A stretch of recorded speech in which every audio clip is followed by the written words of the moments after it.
Hello guys, by the way guys, ang topic na discuss ko ngayon ay ayon sa katanungan ni Emrose 1795. Basahin ko yung katanungan niya guys ha. Sabi niya dito, "Good day po madam, ano po kaya ang dapat kong gawin? Magba-back out na po ako sa agency ko na inaplayan, kaso sabi ng agent ko di daw pwede at kung magba-back out daw po ako, babayaran ko yung kontrata at visa ng 50k. Wow, laki ah. Pero wala pa naman po akong pinirmahan na kontrata at kung di daw ako magbabayad, ipapabalik nila yung passport ko. Ako naman po ang gumastos doon, di sila. Tsaka medical pa lang naman po ang ginawa sa akin. Ano po kaya dapat kong gawin?" Okay. Ambrose, ito yung una mong gawin. Sagutin mo yung agent mo. Sabihin mo, i-complain kita or i-report kita sa police kasi against the law yung ginagawa nila.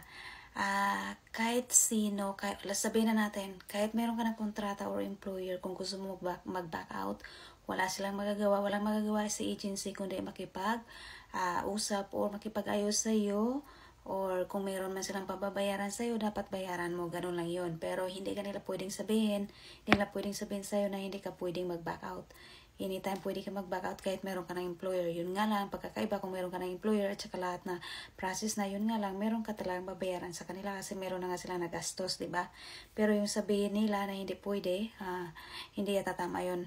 Tapos yung passport mo, ikaw ang gumastos. Hindi rin nila pwedeng i-hold yun or ipanakot or ipatubos sa'yo yung passport mo. Ngayon, doon sa sinabi mo wala ka pa namang kontrata na pinirmahan, di mas madali kasi ibig sabihin wala ka pang employer or wala ka pang pinirmahan between you at saka yung employer mo. Kaya anytime pwede ka makapag-back out.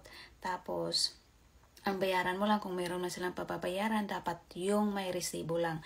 Kung walang resibo, wag mo bayaran. Ngayon, sa tanong mo kung ano ang dapat mong gawin, yun ang gawin mo.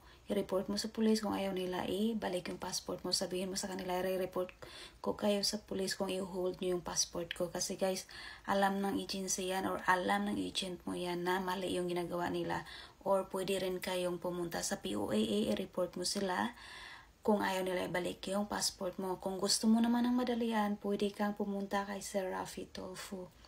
Alam ng agent mo at saka ng agency mo na bawal i-hold ang passport at saka bawal ipatubos. Okay? Sana nasagot ko yung katanungan mo. Pero kung mayroon ka pang ibang katanungan, just comment below sa video na ito. See you!